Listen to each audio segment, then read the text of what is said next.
ni anu waya hol amaya haya antushi haya amaya hulapuin. Tanulia Carmen Laura. Soy Carmen Laura, muy buenas tardes, bienvenidos, bienvenidas a este panel de hermanas indígenas de diferentes puntos, ya las vais a conocer. Yo pertenezco al pueblo Wayuu de Venezuela y estoy desde acá como activista de Survival International y hoy tenemos una conversación fabulosa. Nos acompañan Josefa Sánchez Contreras, pertenece al pueblo Zoque de San Miguel, Chimalapas, Oaxaca, México. Como miembro del colectivo MATSA, ha participado en la defensa de los ríos Chimalapa. En su vida académica, actualmente es investigadora contratada en el Departamento de Sociología de la Universidad de Granada, España. Actualmente está como investigadora visitante, visiting scholar, en el Departamento de Sociología de la Universidad de Cambridge, UK.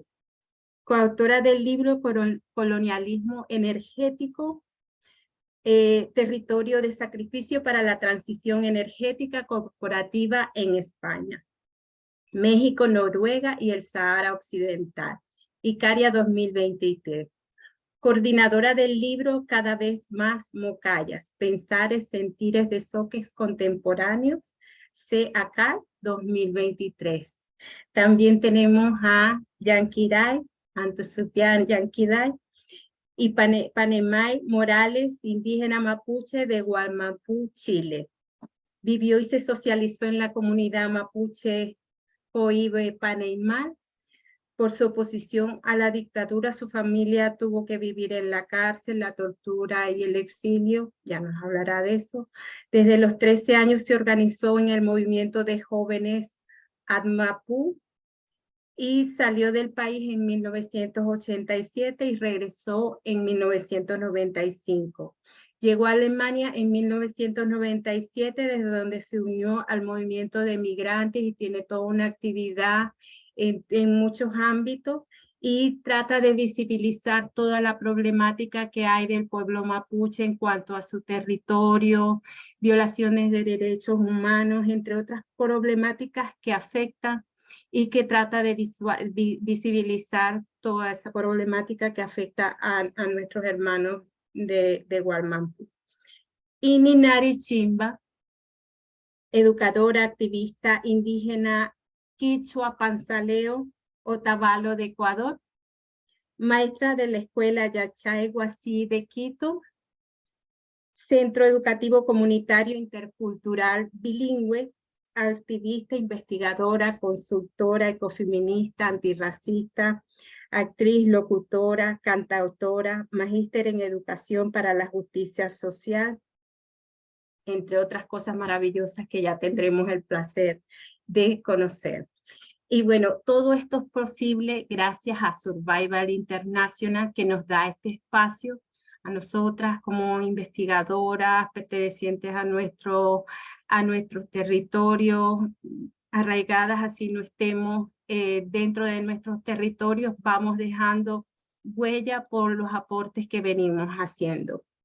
Entonces, la campaña Descoloniza la Historia, Survival es el movimiento global por los derechos de los pueblos indígenas que luchan contra el contacto forzado de los pueblos aislados por la explotación de los recursos de sus tierras, por su supervivencia y contra el racismo, el genocidio que enfrentan los pueblos indígenas de todo el mundo. Una historia que en el continente americano se repite desde 1942. Desde entonces han ido cambiando los actores responsables, los ejecutores y los políticos, los poderes geopolíticos, pero el sistema colonial sobre el que se cimenta la depredación de recursos a expensas de las vidas y tierras indígenas sigue siendo el mismo. Aún así, España es un país privilegiado que debe mucho a su pasado colonial. Sigue más de 500 años después celebrando el evento que determinó el exterminio de millones de vidas de miembros de pueblos indígenas. La fiesta de la Hispanidad, cada 12 de octubre, refuerza las narrativas que nutren acciones tan injustas, ilegales, racistas, genocidas, como la expulsión de los pueblos indígenas de sus territorios para la explotación de recursos o incluso en nombre de la conservación de la naturaleza, tratando de silenciar cientos de años de resistencia indígena y poniendo de manifiesto la continuidad del modelo colonial. Por eso, desde acá, desde esta plataforma de Survivor, se trabaja también para descolonizar la historia, amplificando las voces indígenas que denuncian y desafían las narrativas que reproducen este terrible pasado, como haremos a continuación en este espacio. Ajá, Tahualayú. Vamos a iniciar haciendo un saludo nosotras de conexión con los espíritus que nos protegen, con la Madre Tierra, con todos los elementos que nos protegen. Yo, por ejemplo, empiezo yo, o alguna quiere empezar, Linari, por ejemplo. Yupaichan, y Kamanda, y me gustaría empezar con una canción que yo compuse para mis guaguas, para el ritual de la siembra, para esta causa y mama que tenemos de aquí, que han sido, es el fruto, ¿no?, de la siembra física y real y espiritual de las guaguas en plena capital. Y iremos conversando un poquito de eso. Pues yo les compuse una canción y quisiera darles también acá a nuestros territorios de la Via Yala y que habitamos en toda la diáspora, ¿no? Esta canción dice, cantándole a las semillitas, ¿no?, teniéndole aquí que va como de mi color. Dice, soy guaguita como tú, fuertes chiquitas de colores, somos semillas de verdad, toca la tierra y verás, te siembro hoy en la tierra para mi espíritu también, y crezcamos igualitas, te vendré a ver todos los días.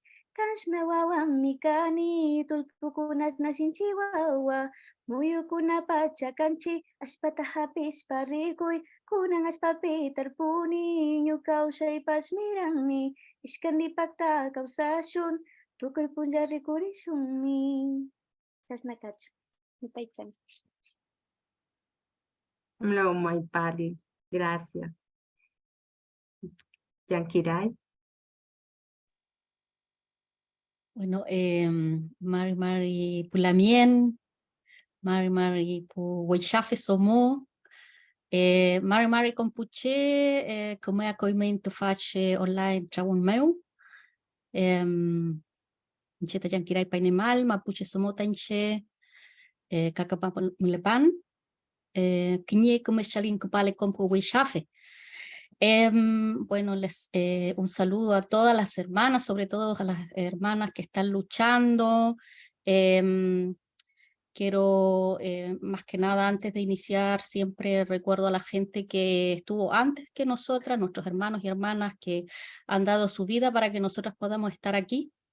En el caso mapuche, pues siempre traigo a la memoria a Alex Lemun, Jaime Mendoza Collillo, Camilo Catrillanca, Matías Catrileo, son jóvenes que todos fueron asesinados por la policía en contexto de recuperación territorial.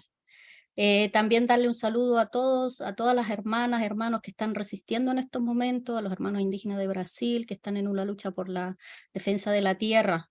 Eso que es importante, la presencia nuestra en el fondo es también una resistencia colonial. La presencia nuestra es decir que sobrevivimos, y sobrevivimos porque hubo gente que resistió y luchó. Y bueno, y con ese espíritu, bueno, yo estoy acá en el cemento, pero siempre tratando de buscar un pedacito de la Ñuque Mapu, de la tierra, para poder conectar, para poder estar presente también y no perder esa conexión, que sobre todo en las ciudades es muy difícil vivir, y aquí trato de hacer conexiones con... Hay una compañera, una hermana Aymara, que siempre que me dijo una cosa que me quedó siempre una frase que me la llevo siempre, que dice que la madre tierra está en todas partes, la Yuque Mapu también está acá. Y bueno, para mí es un honor y muchas gracias por esa canción, por esa bienvenida, y muy contenta de estar. Gracias.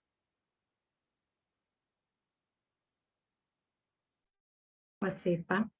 Gracias, Yankiray. Muy hermosa tu palabra. Wehe, Tsanjiam, Yomadekai, Pendekai, Awindekai, desde Anpensame en Cuncuijo, Soque, Anpen, Tecanje, Oaxaca, México, de Mimpa, Tumnash, Comcum, Jovinash, de Jejpaji, Nenti, Tum Coyumi, Jemji, en Anquidampa y en Ixtemtampa, desde Cumcuijo, Onju en Cotoictampa, Pauy, Maecushpe, en Ixtemtampa, Mashan, Comashan, Ipshan, Amintec. La tierra no se vende, compañeras. Yeshkonshekpa Yankiray, Yeshkonshekpa Ninari, Yeshkonshekpa Carmen, Yeshkonshekpa Survivor, por esta invitación. Gracias por esta invitación, por este espacio para conversar. Como dije en mi lengua, que es el zoque, la tierra no se vende, y de lo más importante para nuestra historia como pueblo zoque ha sido y sigue siendo el territorio. Entonces, desde ahí quiero participar en este diálogo.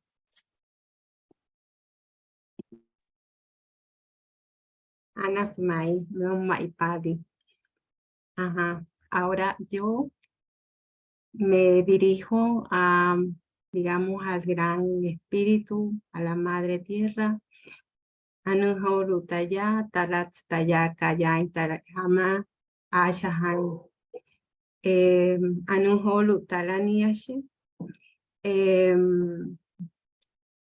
Tata, malegua, macho. Ana huascuaipa postuma. Catala huascu muhui. Ana huascuaipa postuma.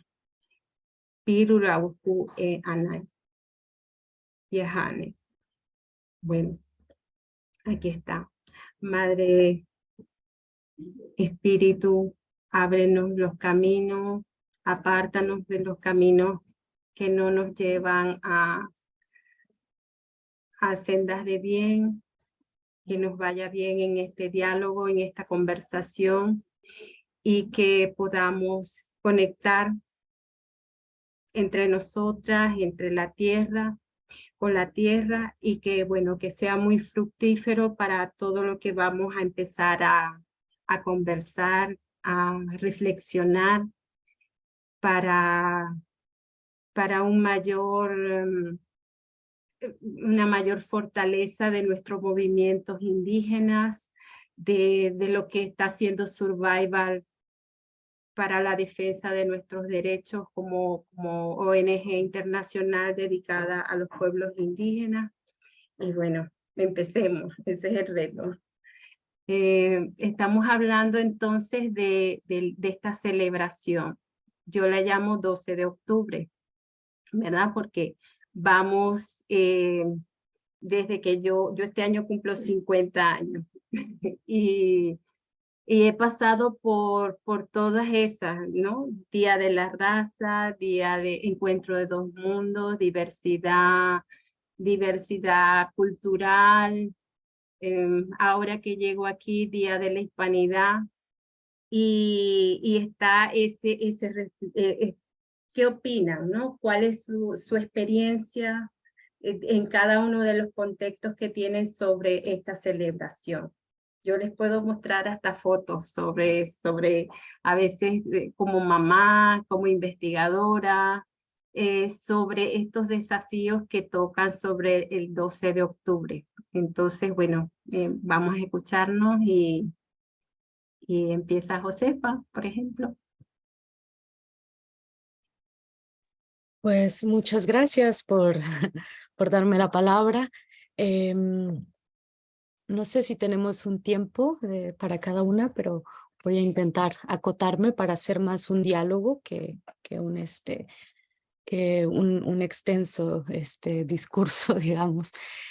Bueno, pues sí, efectivamente, esta fecha es sumamente problemática porque aún en el siglo XXI, aún en este año 2023, sigue muy latente la disputa de las narrativas, ¿no? Las narrativas, el celebrar el 12 de octubre está en el marco de una narrativa completamente colonial, y abrir estos espacios de debate para emitir una opinión crítica respecto a por qué no debía celebrar, al menos mi postura es por qué se sigue celebrando. Mi cuestionamiento es por qué se sigue celebrando una fecha que ha sido construida por una historiografía que respalda los genocidios, que respalda los exterminios, ¿no? Seguir conmemorando esta fecha es seguir apostando a todas estas violencias que se siguen ejerciendo contra los pueblos hoy día, ¿no? Esta disputa narrativa, digamos, esta disputa histórica, ¿no? Porque estamos en el marco de decolonizar la historia, ¿no? Esta disputa de narrativas, pues tiene consecuencias muy, muy vigentes en nuestros días, ¿no? Es decir, en tanto se siga celebrando esta fecha, se sigue respaldando que sigan cometiéndose violencias, genocidios, que se sigan violando los derechos de los pueblos indígenas, que se sigan despojando de los territorios, ¿no? Hay una confrontación muy latente y muy abierta entre los estados, sean estados latinoamericanos o estados en el norte global, contra los territorios de los pueblos indígenas y sobre todo hoy día en el marco pues de una gran crisis energética, de una emergencia climática que no habíamos vivido en otros tiempos, que es muy diferente a otros tiempos, ¿no?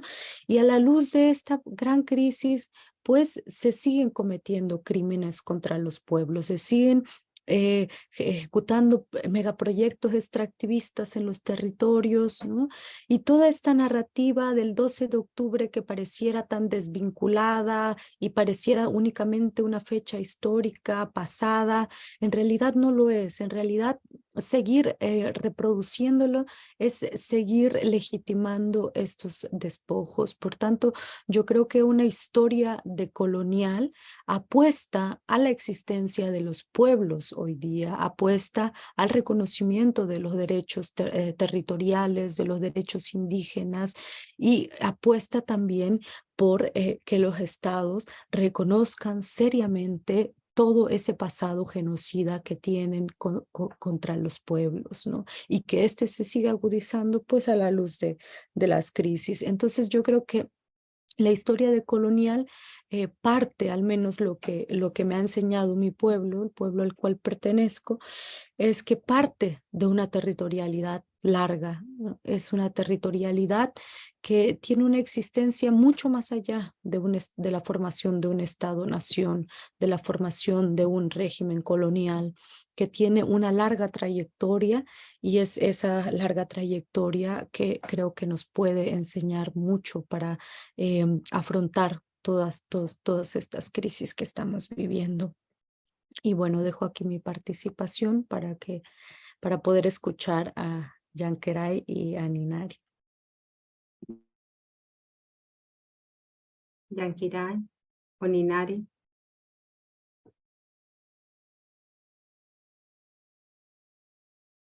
Bueno, dale, Ninari. Peleándonos. Sí, Yupaychani.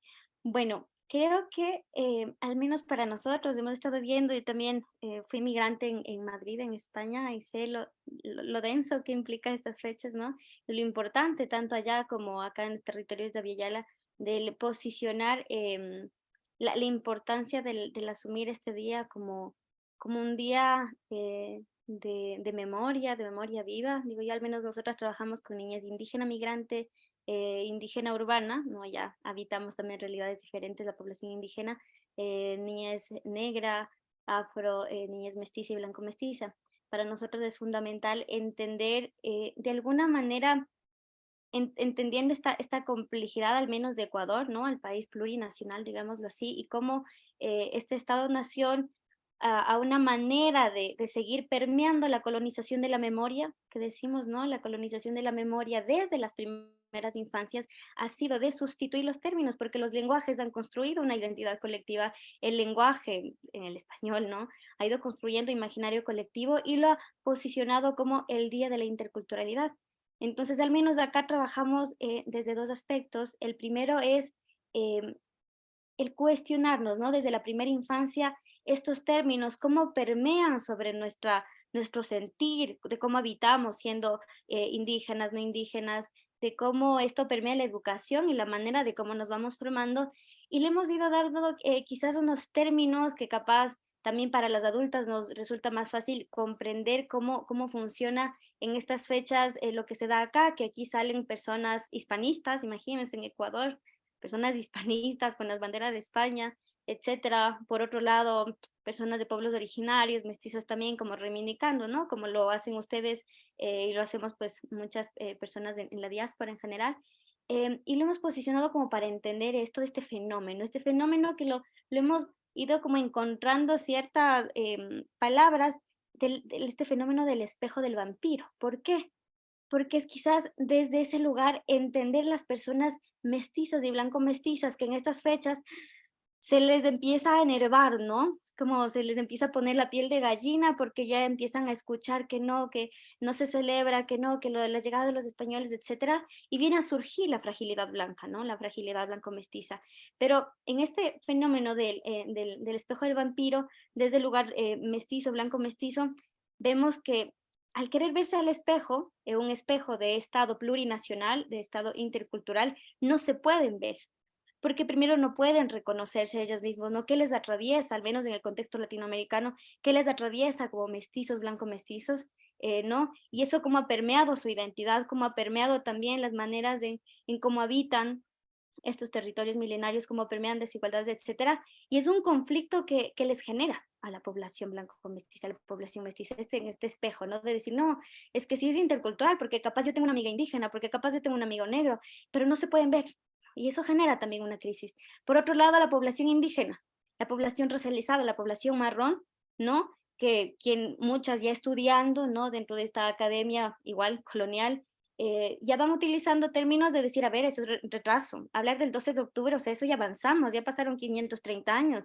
tenemos que superar eso. Personas racializadas que dicen esto, personas que han estudiado másteres, personas que es decir, que también nos sucede esto, nos queremos ver al espejo como personas libres, que ya vivimos, y esa es la utopía, ¿no? De querer vernos como personas marrones, racializadas, originarias, de que ya superamos, entre comillas, superamos eso y ahora vivimos en un mundo utópico de la interculturalidad, porque quizás es desde el inconsciente que quisiéramos, pero también desde esta memoria colonizada que nos impone una realidad que aunque queramos y aunque lo queramos decir y aunque digamos que esto ya pasó, no nos podemos ver al espejo. ¿Por qué? Porque las estructuras de violencia que siguen permeando nuestros cuerpos, los territorios y las de desigualdades para nuestros pueblos siguen presentes. Entonces nosotros tampoco nos vemos, no nos podemos ver, ¿no? Porque poco a poco las infancias, las juventudes, se va perdiendo memoria, ¿no? Y ya lo vemos como pasado. Entonces, en este aspecto, por un lado, nosotros trabajamos en nuestra escuela y lo posicionamos desde ese lugar para quizás darle darle un nombre de cómo nos encontramos, tanto la población mestiza, blanco-mestiza, y la población racializada, la población de pueblos originarios, para a partir de esto reconocer las realidades, reconocer las problemáticas que nos atraviesan y reconocer que esto no es de pasado. Por algo no nos podemos ver al espejo. ¿Por qué? Porque no estamos reconociendo todavía lo que nos sigue atravesando, para que el idioma se siga perdiendo, para que quienes migramos a las ciudades sea muchísimo más fácil perdernos dentro de este cemento, dentro de estas grandes ciudades, de los conocimientos, entre comillas, universales, ¿no? Y que darnos cuenta que en ese proceso, ¿no? Nos vamos dando cuenta que la población indígena ya vamos siendo indígenas de cáscara. Y eso es darle respuesta y reafirmación a la colonialidad, porque eso es lo que se busca también, ¿no? La blanquitud como estructura hacia las personas también racializadas, hacia los pueblos originarios. Y pues por otro lado, la segunda parte, quizás para cerrar esto del 12 de octubre, para nosotros ha sido fundamental con nuestra niñez, con nuestra infancia, el nombrar, ya que estamos cerca de difuntos, nombrar a nuestras muertas, a nuestros muertos, que nos permiten seguir aquí, que las guaguas, las niñas, los niños puedan nombrar, y las niñas mestizas y blanco-mestizas también se pongan desde esta postura, ¿no? Saber que desde guaguas, del ser niña o niño, también es una postura política, ¿no? Que desde esta primera infancia vamos a construirnos hacia una adultez consciente, crítica y sobre todo con memoria viva, que sabemos que este 12 de octubre no estamos hablando del pasado, ¿no? Estamos hablando de una ciclicidad de tiempo como parte del saber originario, yo creo que de los pueblos, todos los pueblos de Abya Yala, que es pasado, presente y futuro. Por eso seguimos aquí, por eso estamos aquí. Yankiray, muchas gracias, Ninari. Son muy importantes las reflexiones que han hecho, porque nos permite ver que hay una dimensión que nosotros tenemos que recuperar, cuál es la postura desde los pueblos indígenas. Yo creo que ese es el llamado, ¿no? De cuál es nuestro papel como miembros de pueblos indígenas, como mujeres indígenas. Es importante también recuperar que quitarle quizás peso a la fecha, ¿verdad? Y yo recuerdo como activista de varios movimientos de pueblos indígenas, de organizaciones de Venezuela, del Zulia, nosotros hacíamos como las celebraciones y los ritos de conexión con nuestros ancestros, con la madre tierra, sí, y nuestros movimientos de resistencia se hacían cada 11 de octubre, que era el día anterior a la llegada. Y yo creo que yo le decía a las chicas de Survivor, bueno, nosotros igual vamos a hacer este panel de hermanas indígenas un 10 de octubre para ver la dimensión y qué acciones podemos tomar. Entonces me parece muy bonito este espacio que nos ha brindado Survivor. A ver, Yankiray, ¿qué opinas sobre el 12 de octubre? Bueno, el 12 de octubre también siempre se ha tratado de imponer como una celebración, ¿no? Y yo recuerdo, bueno, yo tengo 55 años, en el 92, que España quería celebrar los 500 años con bombo y platillo, fue también una oportunidad de unir la resistencia. Yo quiero resaltar la resistencia que ha existido siempre, ¿no? Que no es que, bueno, sí, hubieron genocidio, hubieron pueblos que desaparecieron, pero también hubo gente que desde el comienzo resistió esa imposición de un idioma, de una cultura distinta, de imponer, sobre todo el despojo territorial. Creo que eso es lo que más nos ha agravado, pero en el 92 fue un momento también de unificar. En ese tiempo no existían las redes sociales, no existía el internet, no existía esta forma de encontrarse, pero sí en el Abya Yala hubieron muchos movimientos que se conectaron. En el 92, en el caso mapuche, surgió la bandera mapuche, la Huenufoye, y también fueron criminalizados los lamien que sacaron esta bandera para decir aquí estamos, ¿no? Todavía estamos vivos, y creo que por supuesto que hay un interés de todas las naciones latinoamericanas, son naciones coloniales, ¿no? Que impusieron fronteras. Nosotros los mapuches vivíamos en el sur, en Argentina y en Chile, y ahora estamos separados por una frontera, por eso el decir soy Yanquiray mapuche de pasaporte chileno es también una forma de resistencia. Y esas son creo que también ahora se habla mucho con las redes sociales de los levantamientos que han habido en Latinoamérica, por ejemplo en Chile, donde se derrumbaron monumentos, pero en el 92 ya los pueblos indígenas estaban derribando monumentos. Lo que pasa es que no se sabe, y yo creo que eso es recatar la historia de resistencia, esa historia que nos da también elementos para poder escribir nuestra propia historia. Creo que eso es lo que falta y bueno, vivimos en naciones coloniales que tienen un interés muy específico en negar la historia de colonización, porque si no la niegan, tienen que haber una reparación. En el caso del pueblo mapuche teníamos 10 millones de hectáreas cuando llegaron los españoles y ahora estamos reducidos. Yo siempre digo también que vivimos el exilio del despojo, porque fuimos despojados de nuestras tierras. Y creo que eso, creo que también hay que, hay que resaltar la resistencia y es una disputa sobre la historia, es una disputa en la escuela, en la educación de nuestros países. Bueno, en el caso de Chile, yo puedo hablar del caso de Chile porque ahí estudié. Yo estudié, fui a la escuela en los tiempos de la dictadura. Ahí se hablaba de los indígenas como que no existían. Se hablaban ni siquiera de los mapuches, se hablaban de los araucanos. Que es una denominación que nos dieron los españoles. Entonces ya descolonizar la historia significa también uno mismo recuperar tu propia forma de quién eres tú, de tu identidad, de tu forma de cómo se llama tu pueblo, de saber dónde estaban los territorios, qué territorios fueron usurpados. Y sí, en el caso del movimiento mapuche, después de nosotros tuvimos la dictadura, entonces después de, supuestamente llegó la democracia, pero la democracia no llegó para los mapuches, pero todos los años se hace una marcha, se llama la Marcha de la Resistencia, y la hacen en Santiago, también las hacen en las otras ciudades. Lamentablemente Chile es un país muy centralista, se sabe solamente lo que pasa en Santiago, pero hay marchas de la resistencia, marchas de los pueblos indígenas y también sus aliados, y ahora hay también pueblos negros que salen a cuestionar esta celebración, ¿no? Es como apropiarse de ese día también y decir, no nos trajeron la civilización como ellos dicen, nos trajeron la destrucción, nos trajeron el despojo, trajeron el genocidio, trajeron la violación a nuestras ancestras, y muchos pueblos son el producto de eso, de las violaciones de los colonizadores a nuestras hermanas, a nuestras antepasadas, y creo que esa es una historia muy dura, muy dolorosa, y hablando también de la internalización de la ideología colonial, creo que tenemos una tarea también de descolonizarnos nosotras, ¿no? Porque creo que ya estamos hablando un idioma que tiene una ventaja de decir, bueno, podemos comunicarnos como pueblos, como hermanas indígenas de diferentes territorios con diferentes idiomas, pero también tenemos una tarea de recuperar nuestras lenguas que fueron usurpadas, que fueron negadas, que fueron incluso silenciadas.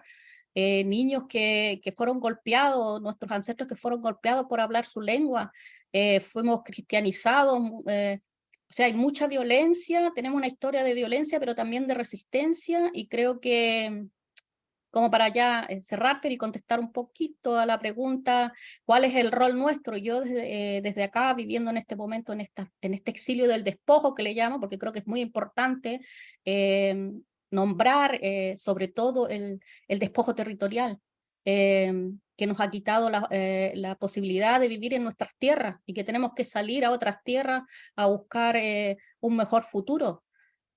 A pesar de que en nuestros países tenemos muchos bienes comunes, tenemos aguas, y ahora vienen por esos recursos, ¿no? que ellos llaman recursos. Decir que el rol que me corresponde a mí es estar siempre, yo me siento parte del movimiento mapuche, estoy en interacción, y de visibilizar aquí también la responsabilidad de Europa, la responsabilidad de Europa en este genocidio, en la situación en la que estamos ahora y que no ha acabado. El colonialismo se ha transformado, tiene otra forma. Sigue siendo violento porque siguen compañeros, hermanos indígenas, siguen muriendo, siguen siendo asesinados solamente por la defensa de sus derechos. Entonces, eso, es una fecha muy dolorosa, pero que también yo resalto la resistencia y bueno, y recordar eso, ¿no? Recordar la resistencia y que estamos vivos y seguir y salir. Y nosotros acá en Berlín vamos a participar también de un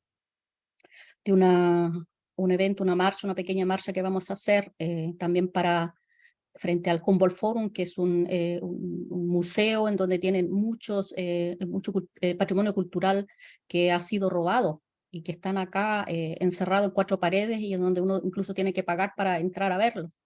Hay todo un movimiento también de exigir que se devuelva lo robado, y ahí vamos a estar. Bueno, muchas gracias. Chaito.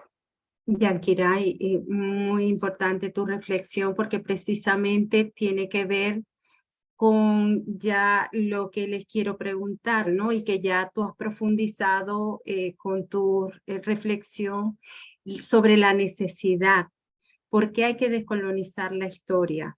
Precisamente para todo lo que estás diciendo, volver a recuperar nuestras tierras, volver a recuperar todos los objetos robados, que tengamos nuestro derecho a la libre determinación, qué es lo que queremos construir en nuestro presente y también en nuestro futuro, que no desaparezcamos como pueblos indígenas.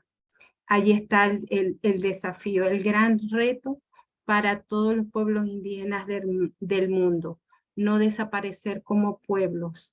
Y precisamente el mayor desafío es la manera como nos han contado la historia, cómo nos han dicho desde pequeños o desde pequeñas, de niña, que uno no se vea reflejado dentro de esa historia.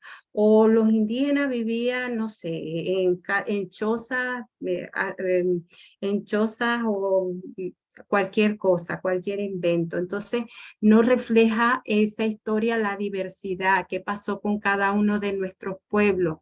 Entonces, de ahí la necesidad de reconstruir nuestra historia desde una perspectiva, por supuesto, descolonizada. Allí, por ejemplo, en esa perspectiva decolonial, nosotros es asumir las riendas de nuestro destino, de nuestra historia, qué fuimos, cuál fue nuestro proceso histórico, por lo que tú has dicho, por qué resistimos, para que realmente tengamos nosotros en el presente la oportunidad de vivir. Nosotros estamos aquí gracias a todo lo que nuestros ancestros hicieron en el pasado, que lucharon, se defendieron hasta con las piedras.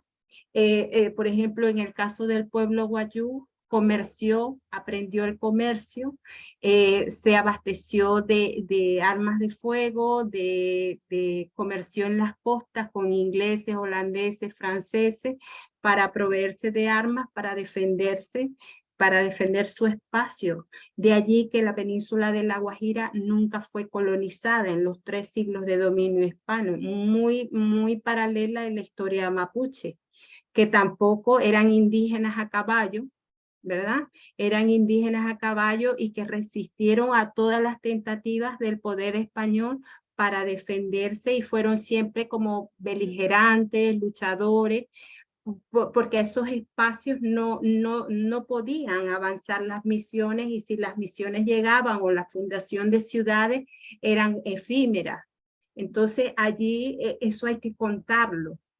Cómo nuestros pueblos, nuestras sociedades tuvieron todas las capacidades para defender, y es que no se agota, aún en el presente es la misma lucha, la lucha por las tierras, por todos los procesos de desertificación, desvío de ríos, extractivismo, entre muchas otras problemáticas.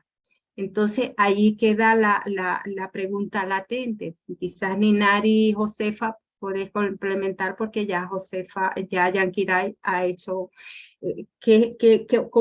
¿por qué debemos descolonizar la historia? Tú, Ninari, por ejemplo, que como docente, que ahorita estás en ese proceso educativo con niños, ¿cuál es tu propuesta para descolonizar la historia? Bueno, pues algunas propuestas hay, creo que esa es el privilegio, digo yo también como darle estos términos, no siempre hablamos del privilegio blanco, yo hablo del privilegio ancestral, posicionando también eso para que los guaguas también digo, yo también vivo un privilegio, ¿qué privilegio es haber sido nieta de una abuela campesina chacarera analfabeta?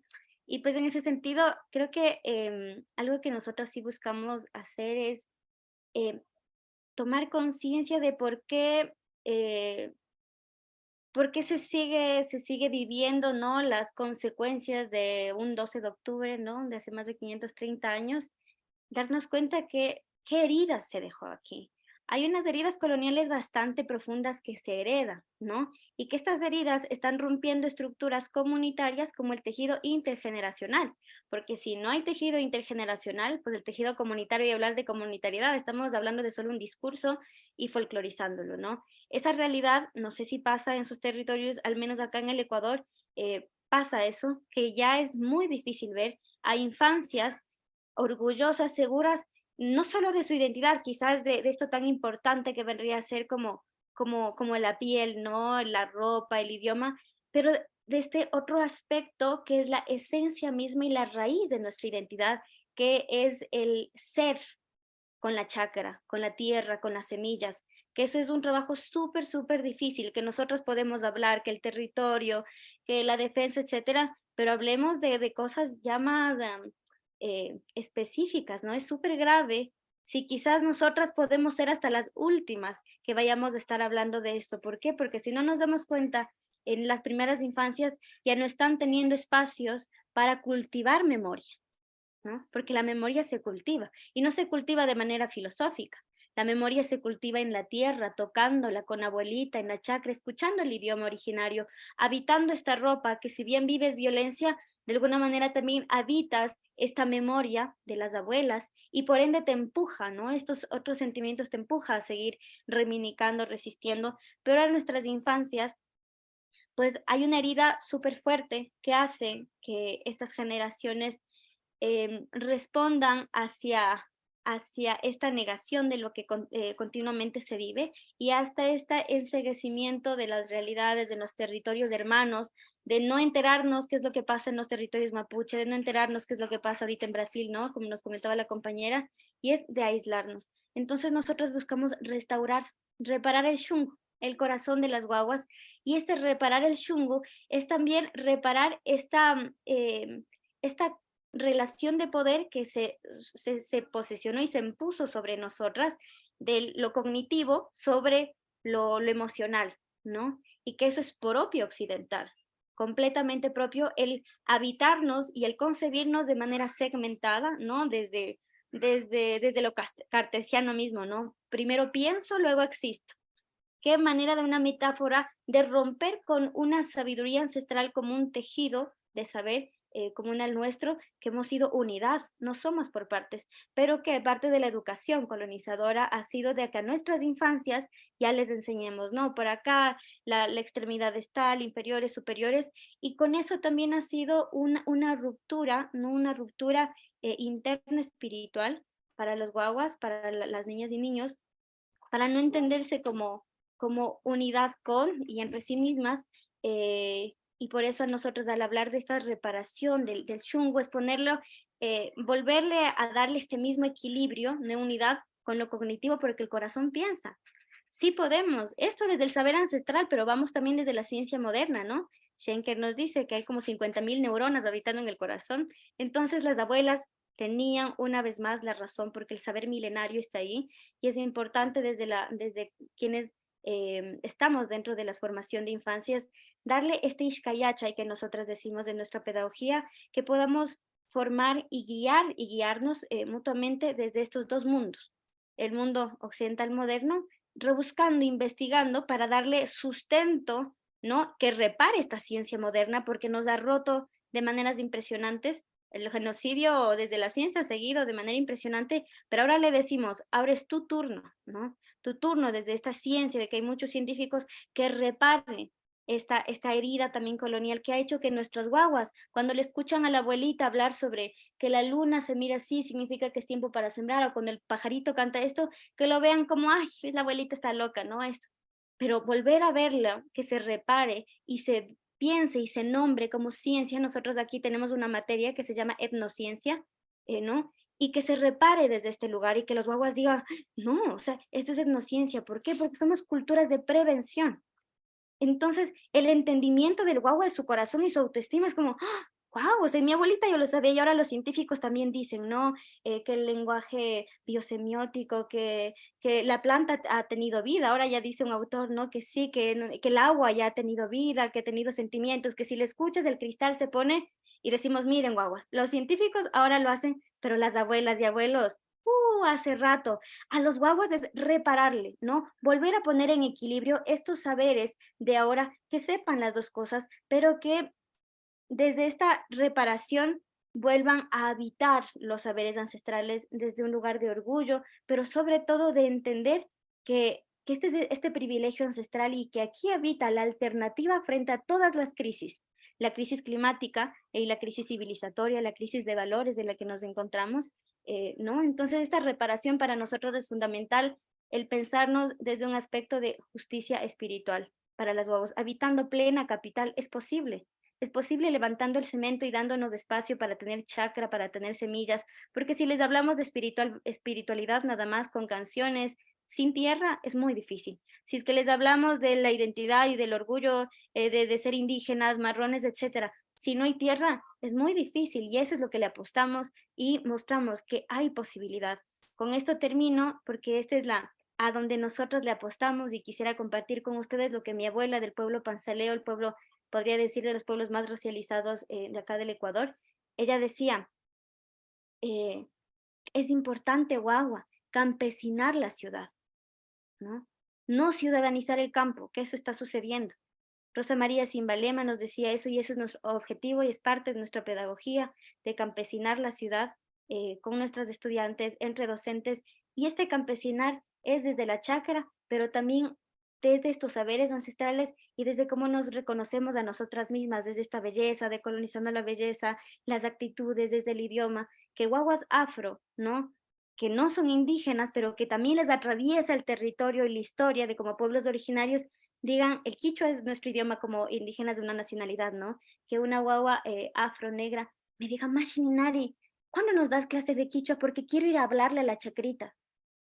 Ahí entendemos que se ha reparado y se ha restaurado, y no solo en la población indígena, sino también en la negra, que compartimos esa historia de milenaridad y de resistencia, y eso es lo que le apuntamos, restaurar infancias, reparar infancias, el shungo, posicionarlo desde ese lugar para que la coherencia sea más fácil, porque a las adultas nos cuesta muchísimo ser coherentes. Esperamos que estas infancias, desde esta reparación también de acá adentro hacia afuera, pues logren hacer un mejor trabajo que el que nosotras estamos haciendo ahorita.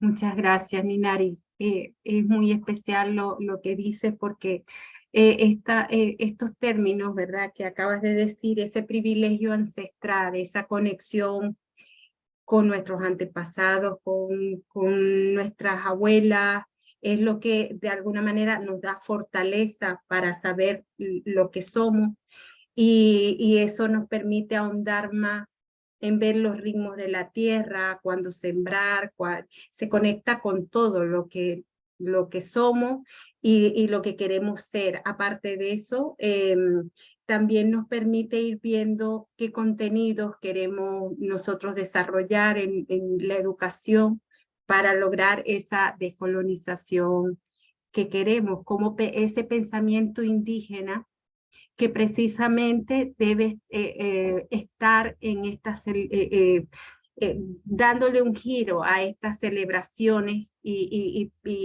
replantearlas sobre lo que como indígenas o como pueblos indígenas queremos enfocar. Quizás, por ejemplo, el Día de la Tierra o el Día de la Siembra, el día de determinados ritmos que nosotros queremos plasmar, ¿no? Para reparar nuestras almas, o en Wayuuneki nosotros decimos Ain, ¿verdad? Es muy bonito estar conectado con los sueños, ¿verdad? En esos sueños también podemos reparar muchas cosas, esa conexión entre nosotros, la conexión con la tierra, y con nuestra historia también, sentirnos ese orgullo de lo que somos, porque muchas veces queremos negar o queremos minusvalorar nuestra trayectoria como pueblos indígenas. Entonces, ver esas líneas, que por ejemplo quería retomar una pregunta, desde el pueblo Wayuu, nosotros en la península de La Guajira, es un territorio, es nuestro territorio ancestral, y a eso me refería, que fue un territorio no colonizado durante los más de 3 siglos de dominio hispano. Los Wayuu se defendieron y lucharon por la tierra y estuvieron allí, y eso a mí, cuando yo me puse a investigar como historiadora y después transmitirlo como docente, también me permitió no volver a minusvalorar lo que soy, sino buscar en la matrilinealidad, buscar en los sueños, buscar en muchas cosas, y todavía sigo buscando respuestas para lo que somos en este intento de descolonizar, ¿no? De buscar ese pensamiento. Yo, Josefa, querías decir algo, que me estoy ampliando todo esto, y de verdad quiero que tú pienses, opines sobre esto que estamos hablando, sobre lo de descolonizar la historia y lo que podemos hacer como mujeres en nuestro activismo, en nuestro liderazgo como mujeres indígenas. Sí, pues es un gusto escucharlas. Es muy potente la palabra de cada una de ustedes. A mí me gustaría apuntar algunas cosas, algunas reflexiones, digamos, que puedan sumar para esto que llamamos de colonizar la historia. Primero, al hilo de la primera pregunta, ¿no? Señalar que esta fecha de 1492, ¿no? Es como el paradigma de la historiografía colonial, y no comienza concretamente, digamos, con este mal llamado descubrimiento de América o el eufemismo de encuentro de dos mundos, ¿no? Viene incluso desde los propios procesos de colonización que han aplicado en los territorios del sur, de lo que actualmente es el sur de España, ¿no? Con la expulsión de musulmanes, con la creación de la categoría de moros, ¿no? En 1492 se hace la toma de Granada, y con esto se inaugura toda una serie de genocidios que más tarde van a aplicar en lo que han denominado América. De tal forma que ubicar, digamos, esta fecha o este siglo XV como este gran paradigma de la narrativa colonial, pues es señalar que también han creado a la par categorías como la de moro, por ejemplo, como la de indígena, ¿no? Hablamos mucho de indígenas, pero creo que también hay que tener una lectura crítica respecto a este término, porque la categoría indígena, que en un primer momento era indio, pues surge como una categoría despectiva para nombrar a una serie de diversidad, una diversidad de pueblos, ¿no? Y entonces, ¿cómo podemos romper también esta categoría que nos encasilla en una sola, que pareciera homogénea, pero no lo somos? Somos aquí mismo, nos podemos mirar nosotras y somos de distintas formas, de distintos colores, de distintas lenguas, de distintos puntos de enunciación, de una diversidad que no se agota en esta categoría indígena. Entonces, me parece que pensar en una historia decolonial o anticolonial, podría señalar, es también apostar a hacer críticas a esta categoría. Hay una compañera, hay una amiga muy querida que se llama Yasnaya Aguilar Gil, que es del pueblo Mije, quien ha estado hablando mucho sobre esta carga tan fuerte que tiene la noción de indígena, la noción de indio, digamos, ¿no? Que es una categoría que está como construida en una relación de dominación entre primero el régimen colonial y después en la formación de los estados nacionales, ¿no?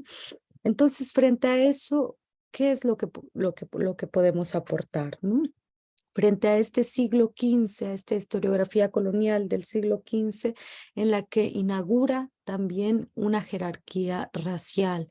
Creo que esto es un segundo aporte que me gustaría hacer para digamos, para intentar sumar al debate sobre una historia decolonial, que es entender que el siglo XV, con la expulsión de musulmanes, con la invención de la categoría indio, de categoría moro, se inaugura una jerarquía racial a nivel, digamos, a nivel global, se empieza a construir, en donde todas y todos estamos dentro de esa jerarquía racial, no solo los que han quedado tipificados como indígenas, como indios, como negros, ¿no? Lo que pasa es que en esa jerarquía racial hay una categoría de lo blanco que es la categoría privilegiada, digamos, que está erigida sobre es toda esta tipificación de los que son considerados indígenas, negras y demás, etcétera. Entonces, entender que quien diga, quien niegue que está en una jerarquía racial es porque ha quedado en esa categoría de privilegio blanco, digamos, de la blanquitud, de lo que nos hablaba Ninari, ¿no? Entonces, este siglo XV, XVI, digamos, construida también y nutrida por la historiografía del siglo XIX, lo que hace es justificar los racismos que seguimos viviendo, ¿no? Y creo que es ahí donde me parece sumamente necesario cuestionar esta fecha, porque es cuestionar el racismo que sigue presente. ¿Sí? Me parece necesario señalar que ese proceso de colonización no ha terminado porque el racismo se sigue viviendo fuera de nuestros territorios, las que transitamos en las metrópolis, ¿por qué? Porque sí, seguimos tipificadas en esa categoría racial negativamente, ¿no? Entonces, ¿cómo rompemos con ese racismo? Pues hay que señalar que ese racismo está erigido sobre dinámicas capitalistas, profundamente capitalistas, que mientras se están cerrando las fronteras en Europa para decenas y cientos de migrantes que vienen de África, que vienen de América, están al mismo tiempo extrayendo y ejecutando despojos en los territorios, están extrayendo minerales que son estratégicos para una supuesta transición energética, están ejecutando más extractivismo. Entonces, el que soslayen que el racismo está vinculado con los extractivismos, con los despojos de este siglo XXI, pues es porque es intencional por parte de los estados. La cuestión racial la cuestión racista es una cuestión económica, es una cuestión política, es una cuestión de poder, de relación, de dominación, y tiene vigencia no porque la sociedad no aprenda a convivir en la diversidad, no, porque la historia de la humanidad es la historia de la diversidad. Es porque hay discursos de odio, hay discursos racistas que todos los días son fomentados en los medios de comunicación, en las redes sociales, en el imaginario colectivo. Todos los días está siendo fomentado para seguir legitimando los despojos y las violencias que se ejecutan en nuestros territorios originarios, las violencias que se ejecutan contra los cuerpos de migrantes, contra los cuerpos racializados negativamente, porque son cuerpos que no importan, porque son cuerpos que no están en esa categoría privilegiada. Entonces, señalar que cuestionamos esa historiografía colonial es señalar que apostamos por un antirracismo también, ¿no? Por una historia que es una historia viva, porque seguimos vivas y porque luchamos por la vida en nuestros territorios o fuera de nuestros territorios, en la diáspora, ¿no? Por la memoria, como ya decían tanto Yankeray como Ninari, ¿no? Entonces hablamos de una historia viva, ¿no? De una historia viva que se niega a ser completamente despojada en el momento que pronunciamos la lengua, en el momento que disputamos estas narrativas. Entonces, en el momento en el que nos juntamos y hablamos de nosotras, de nuestro pueblo, de nuestro pasado, ¿no? Entonces, romper con esas nociones racistas de la historia, con esas nociones coloniales, es romper con una temporalidad progresista que nos ha hecho pensar que los pueblos, digamos los pueblos wayú, los pueblos zoques, los pueblos mapuches, los pueblos mije, los pueblos birráricas, ¿no? Son primitivos arcaicos, ¿no? Es romper con esa noción de progreso y situar la historia de estos pueblos, pluralizar la historia de estos pueblos que han generado pues bifurcaciones dentro de un progreso capitalista, dentro de un progreso colonial y que aún siguen existiendo estos pueblos y siguen disputando cotidianamente, diariamente, ¿no? Esa historia, pero por una historia viva, no una historia, ni siquiera una historia escrita muchas veces, es una historia en la memoria, en la lengua, puede ser escrita con un grupo de compañeras y compañeros del pueblo zoque. Hemos hecho este ejercicio de escribir nuestra historia porque nacimos en el tiempo neoliberal, porque nacimos en el español, ¿no? Nacimos en lo escrito, pero hemos retomado desde la memoria de nuestro pueblo esto para dejar constancia y para seguir disputando esta historia que debe ser plural y no solo universal. Bueno, dejo aquí mi participación. Josefa, esta última reflexión nos lleva, bueno, a mí me pone a pensar mucho porque pienso en nuestro papel, ¿no? Somos todas, vamos a decir, todas hemos estado viviendo o han vivido, como el caso en Irán, en Europa, ¿no? Todas ustedes estáis aquí viviendo, incluyéndome. Y de verdad que es muy difícil, ¿no? Yo no sé cómo les ha tocado a ustedes, pero para mí ha sido un proceso muy complejo, muy complejo.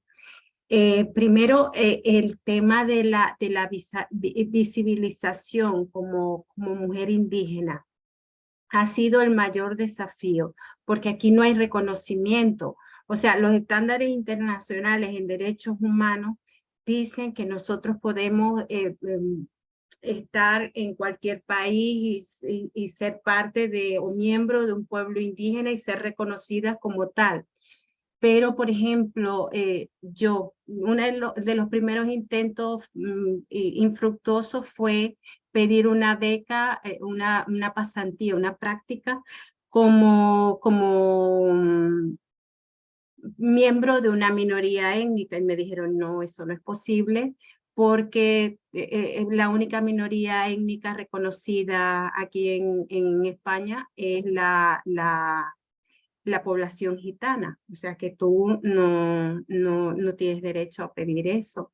Entonces, bueno, pude pedirla a través de un código de vulnerabilidad, declarar que estaba vulnerable y fue que pude hacer esas prácticas, que son unas prácticas de aquí, de la Junta de Andalucía, y realmente ha sido difícil. Otra de las cosas que tuve también como una lucha fue el mismo proceso de no poder volver a mi país por la situación que está viviendo ahorita Venezuela.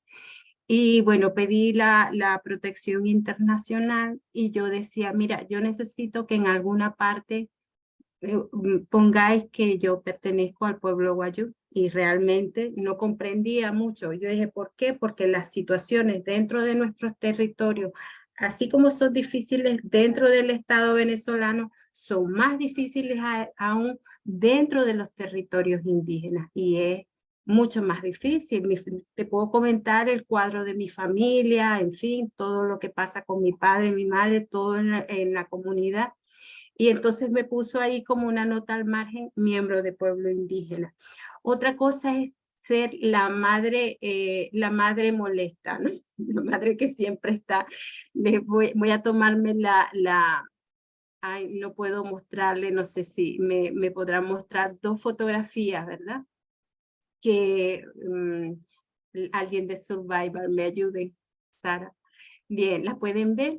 Bueno, esta fotografía fue del 2007, 2008 quizá, con mi hijo mayor, que ahorita ya está estudiando en la universidad, pero en ese momento hicieron un disfraz por el 12 de octubre y lo disfrazaron así, con esa bolsa de papel, como un cinturón, la cinta y la pluma rosa. Entonces yo le digo a la maestra en esa oportunidad, mira, a mí no me gustaría que mi hijo creciera con una visión distorsionada de lo que es ser indígena. Yo no quisiera que él creciera pensando que todos los indígenas llevan pluma, porque en mi caso hay unas decoraciones muy bonitas y podríamos confeccionarlas, y hay unas vestimentas tradicionales bonitas, y podemos ver sobre el pensamiento indígena, cuentos, historias, para que vean que me ha tocado. Después de eso ha sido como también abrir esos espacios para contar cuentos indígenas, reflexionar sobre eso, y son bien acogidos por los niños. Y yo creo que por ahí debemos empezar. Otra fotografía que no dista mucho, que es con mi hijo menor, nos mandan también a llevar como una vestimenta étnica para el 12 de octubre o por el día de un proyecto sobre indios, porque así lo decían, y como tú dices, tienes razón, la palabra indios o indi en catalán abarca una mayor expresión, una mayor explicación, y no ponerlo solamente en la vestimenta o lo que quieran, no sé, una canción es más que eso sobre el pensamiento indígena. Bueno, por aquí quiero terminar para preguntarle si por ejemplo, Yanquiray, Josefa, que estáis aquí dentro de estos espacios como indígenas y a la vez migrantes, si han tenido esas mismas dificultades, ¿no? Y que se han encontrado con estas celebraciones aquí, pero ya Yanquiray dice que van a hacer unos movimientos, van a hacer eso está muy bien, pero ¿qué otras experiencias han tenido? Ya puedes quitarla.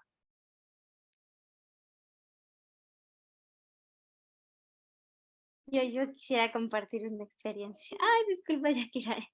Bueno, yo también fui migrante en España, en Madrid, y tuve la oportunidad de entender cómo la colonialidad desde la primera infancia en España está súper, súper latente, porque yo hice prácticas preprofesionales en una escuela y me pareció como muy interesante desde el aspecto de cómo estos espacios saben que la memoria tiene poder, ¿no? Y como saben que tiene poder, obviamente lo evitan. Y claro, ¿qué sucedió por este 12 de octubre? Era un mes de octubre que estaba haciendo las prácticas en una escuela. Les estaban haciendo aprender una canción, era la canción a España, una canción como infantil. Y ahí habían guaguas de Bolivia, habían guaguas de Colombia y habían guaguas ecuatorianos, ¿no? Que nos dicen respectivamente panchos. Y en esas, cuando yo llegué a ese colegio, primero también para la mayoría era como alguien que esté haciendo prácticas ahí, personas racializadas, me decían, es casi imposible que hayan personas racializadas haciendo prácticas y peor aún indígenas, ¿no? Entonces, fue una cosa también bastante interesante porque está en esta memoria aquí viva, así súper ancestral de los guaguas, de a pesar de haber nacido en España, guaguas racializadas de Bolivia, de Ecuador, etcétera, que me veían y se iban directamente a tocarme la piel, ¿no? A tocarme el cabello, porque yo tengo un cabello súper largo. Y entonces venían y se ponían así como que llegó su tierra, ¿no? Y esta cosa era como muy linda porque venían y yo les preguntaba, ¿de dónde son? Y aquí es muy importante como en estas fechas, como no es algo inocente como el sistema educativo español lo hace, ¿no? Con estas infancias migrantes. Y le decía, ¿de dónde eres? Español. Y al otro, ¿de dónde eres? Soy español. Y todos los bobos eran españoles. Y entonces a yo le decía como ya, bueno, ya naciste aquí, ya viviste aquí, pero ¿dónde es tu raíz? ¿Dónde es tu papá y tu abuelita? Ah, soy de Colombia. Había una ecuatoriana, yo soy del Coca. Yo, sí conozco, etcétera. El otro, yo soy de Bolivia. Y entonces cuando yo les, así, y era como un secreto, este hablar de dónde son, era un secreto que ellas sentían que solo conmigo podían decirme, porque venía la profe y no decían nada. Entonces cuando yo llegaba, yo les decía así, más así encalladito, le digo, le preguntas a tu mamá de qué parte es ya y de cómo es de esto, preguntándole sobre su cultura, venían y calladito dice mi mami que es del Coca, que es una parte de la Amazonía del Ecuador. Y había otra niña de Colombia, decía, sí, es que nosotros comemos arepas y que no sé qué. Y entonces en esas, algo como funciona, ¿no? Desde la emoción que ya se sienten representados, parte de un principio de justicia social, ¿no? La representación le piden, justo estaban hablando de los mapas en España, ¿no? Y ahí estaban cantando la canción de España. Y en el mapa, estas guaguas le dicen, dice, profe, ¿me puedes indicar dónde está Bolivia? Y le dicen, no, pero ¿para qué quieres saber? No vamos a saber eso, si tú eres español, si tú no sé qué. Entonces, como también este tema de la identidad, que si bien yo digo es un derecho si es que ya vives en español, ¿no? Tienes el DNI español, o si quieres y tienes ya un pasguaite, como se dice, ¿no? Que es un derecho tuyo también, porque desde el despojo habitas esos territorios y pues también hay que reivindicarlo desde ahí, pero como esta necesidad de que esta raíz se siga presente desde las primeras infancias y cómo esto sí le conviene al Estado español.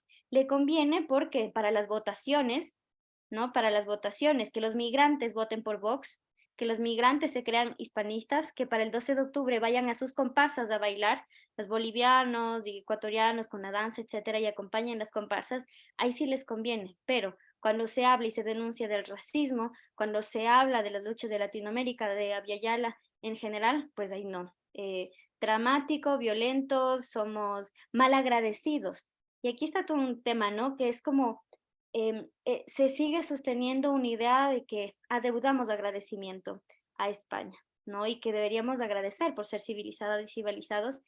Y desde ese enfoque como de la educación, a mí me parece como súper importante el que estas fechas, desde estos conversatorios también busquemos el hablar de las infancias, ¿no? Porque yo siento que la lucha y la resistencia solo va a continuar, como mencionábamos, ¿no? Gracias a las muertas y muertos de nuestras abuelitas, pero como que ahorita con las redes sociales y toda la influencia, hay una circunstancia, un contexto que rompe esto y que ya depende de nosotras del hablar de estas fechas, pero el vincularnos a adolescentes, vincularnos a guaguas, para que esta resistencia y esta lucha de la que hablamos y la que habitamos ahora en la diáspora o en nuestros territorios originarios, pues continúe, ¿no? Entonces, para mí es súper importante el entender que educación es una cosa y la crianza es otra.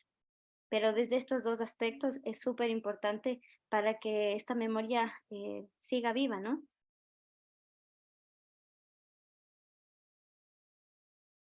Yankiray, ¿ibas a decir algo? No, yo solo aportar de que, bueno, es muy difícil vivir en el exilio del despojo porque, en primer lugar, no es la normalidad que los indígenas lleguen a Europa. Somos la excepción, es muy raro.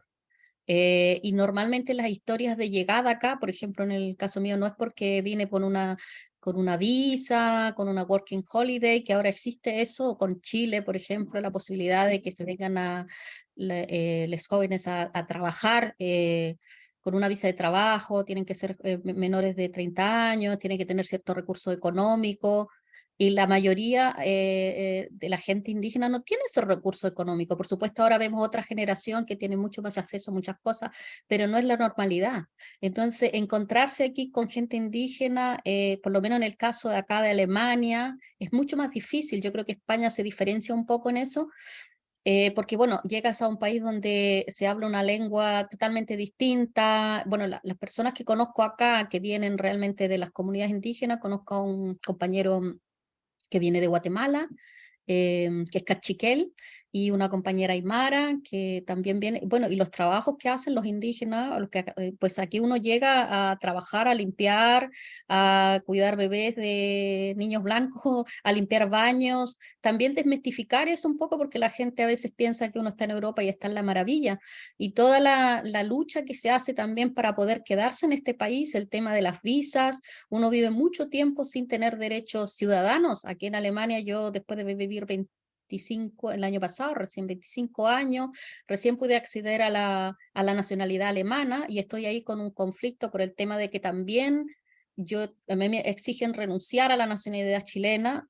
No es que me importe mucho, pero sí me importa porque como Chile no es un país plurinacional, yo perdería mi mi identidad oficial mapuche. Yo no necesito que me reconozca oficialmente, pero sí existe la Corporación Nacional del Desarrollo Indígena que da certificados mapuche, por apellido mapuche, yo tengo ese certificado, y al perder la nacionalidad, pues perdería eso. Y recién Alemania aprobó el convenio 169 de la OIT el año pasado, o sea que los pueblos indígenas no somos reconocidos en Europa en muchos países.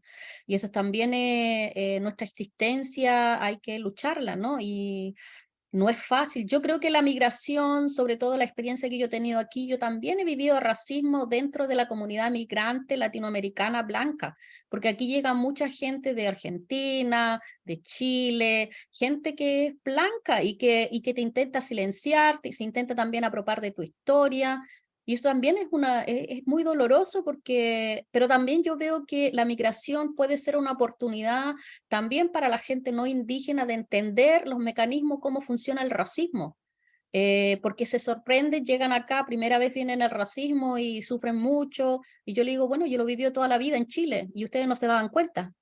O sea que la migración, el espacio de migración también puede ser un momento de aprendizaje porque lo empiezan a sentir en sus cuerpos, se empiezan a dar cuenta de lo que significa ser marginalizado, que te obliguen a aprender un idioma y se sienten muy mal cuando te dicen, ¿por qué no hablas alemán y hablas solo español? Y sufren, y claro, pero también yo siempre, es como que siempre estás molestando, es súper complejo, ¿no? Con respecto a todo lo que es los accesos a los recursos económicos, eso todo ha ligado a la visa, ¿no? A tu estatus legal acá. Y bueno, cada uno tiene una historia distinta, pero en el caso mío yo llegué aquí, me tocó limpiar, me tocó cuidar niños. Bueno, ya salí de eso, pero tampoco es algo que me avergüence. Creo que uno se va a ganar la vida y el trabajo de cuidado y de limpieza no es un trabajo que no sea digno. Lo que pasa es que es mal pagado y hay una racialización del mercado del trabajo también. ¿Quiénes trabajan en esos trabajos? ¿Quién sostiene Europa? Entonces también creo que se diferencian un poco los países europeos con respecto a sus políticas también de migración que tiene. Alemania es muy represiva y sí, nos categoriza, nos divide también entre migrantes, nos da diferentes tipos de visas. Hay migrantes que son deseados, otros que no. El tema de la guerra, por ejemplo, ahora, claro, aquí hubo un movimiento, bueno, se sale un poco el tema, pero creo que también es importante mostrar un poco esta realidad que se vive acá, que en la guerra de Ucrania, la gente de Ucrania que huía de la guerra, los ucranianos blancos sí eran aceptados, pero había mucha gente que era migrante y que vivía en Ucrania y no podía huir de la guerra. Entonces también hay una política restrictiva y tiene mucho que ver también con el color de tu piel, ¿no? De la supremacía blanca, que todo eso viene del colonialismo. Bueno, eso, bueno, la vivencia, yo creo que también nuestra presencia cuestiona la normalidad. Nosotros siempre estamos cuestionando la normalidad. Y el tema también de ponerse nuestros atuendos, hay una folclorización. Te quieren como folclor, pero no te quieren exigiendo derechos políticos y sociales. Y ahí yo veo una diferencia, ¿no? Cuando tú vas a un lugar, te dices, ay, pues ponte tu atuendo, por favor, porque es bonito, porque es diverso, porque es colorido, porque no sé qué, pero no te quieren cuestionando cosas, no te quieren con opinión propia, no te quieren como sujeto político. Y ahí uno se vuelve incómoda, pero yo creo que ese es el... o sea, tenemos derecho como cualquier otra, ni más ni menos, tenemos los mismos derechos y creo que hay que ejercerlo, hay que lucharlo, pero Europa no es fácil vivir en Europa como indígena, y en el caso de la educación de mi hijo puedo decir que yo tengo un hijo que en la escuela no hay una educación adecuada para los pueblos indígenas. La educación es la que yo le he podido dar en casa, ¿no? Y solamente la interacción también con la comunidad, con mi familia que vive en comunidad. Bueno, mis padres murieron, pero mis hermanos siguen viviendo ahí, y siempre desde que tuve la posibilidad fui para que él pudiera vivir en la comunidad, que viera cómo vive la gente, cómo se comunica, qué es lo que hace, qué idiomas hablan. Mis padres hablaban perfecto el mapuzungún, nosotros ya perdimos mucho el mapuzungún. Y creo que eso también es un dilema, porque mi hijo es mitad alemán y mitad mapuche, entonces yo le digo que tiene que asumir sus dos historias, que eso es una ventaja, que cada cultura es una, o sea, tiene unas ventanas abiertas a dos culturas, y que eso también es valeroso y no tiene que negarse, ¿no? Porque también yo creo que tienes que saber quién eres para saber dónde vas, y tienes que estar, y es un desafío muy grande crecer como indígena también en estos lugares. No es imposible, necesitamos hacer también comunidad de alguna forma en el exilio, y aquí yo veo que a pesar de todas las diferencias estoy de acuerdo con el concepto esto de indígena, que es un concepto que nos aglutina de alguna forma a pesar de las diferencias, pero yo también veo coincidencia, veo que tenemos muchas cosas en común, conversando con hermanos indígenas, el hermano indígena cachiquelo, conversando con la hermana aymara, nos damos cuenta que tenemos muchas similitudes en la forma de ver el mundo, en nuestras filosofías de vida, con otros nombres.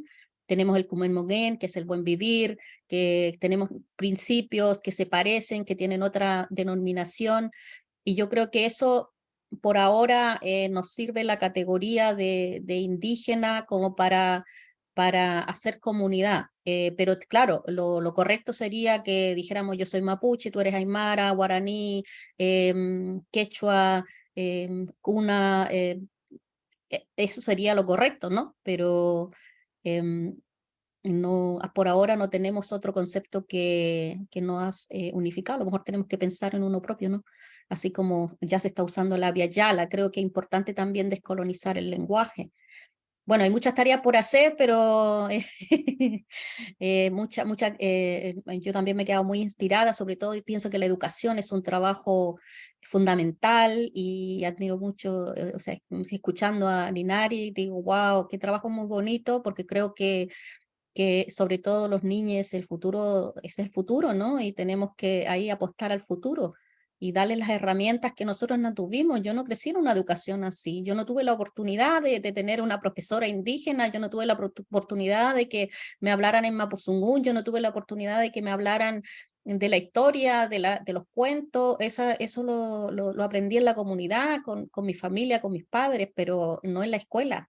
Creo que eso es maravilloso el trabajo que estás haciendo, y deberíamos hacer más trabajo de esto. Yo creo que aquí en Berlín tenemos esa tarea, porque tenemos hay varias compañeros mapuches, o sea, indígenas que viven acá y que tienen hijos, y creo que esa tarea es muy bonita. Eso.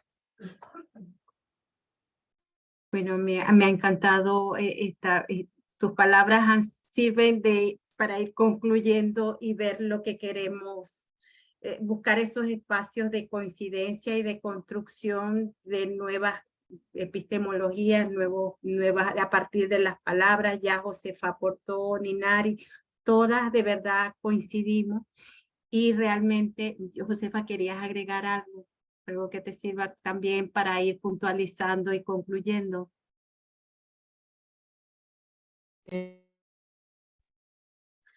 Bueno, para ir concluyendo, me parece muy representativo de todo lo que hemos estado señalando. Me parece muy representativas las fotos que nos has mostrado de tus hijos, como esas imágenes que no se terminan de reproducir, de quién es, o sea, cómo es el indígena, ¿no? O sea, muchas veces esa esencialización o esa, ¿no? Las plumas, cuando, como dices, hay una diversidad de formas, cada uno tiene su propia confección, sus propios atuendos, ¿no? Etcétera.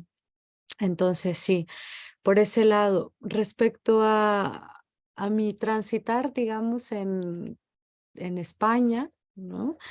Sí he sentido muy fuerte el racismo, pero igual que lo he sentido en México, porque aún teniendo un pasaporte mexicano, como dice Yankeray, aún en ese país al cual pertenezco, está permeado de racismo, ¿no? Transitar en las ciudades. Simplemente muchas veces son distintos. A mí me sorprendió mucho en España, por ejemplo, ver que estos trabajos de cuidado, efectivamente, quienes cuidan a los ancianos, quienes cuidan a los niños, a las niñas, son mujeres de América Latina principalmente. Y tengo una anécdota, digamos, que en su momento me pegó muy fuerte, que es saliendo de la casa donde vivo, me encuentro con unas personas de Granada, digamos, granadinos, ¿no? De Granada, y me dicen, tú eres la nueva trabajadora que limpia esta casa, ¿no? Y yo, híjoles, ¿no? Que me están, o sea, como me descolocó un poco. Y claro que en su momento duele por dos aspectos, ¿no? Duele de decir, ¿por qué te vas a ofender de que te llamen que trabajadora del hogar?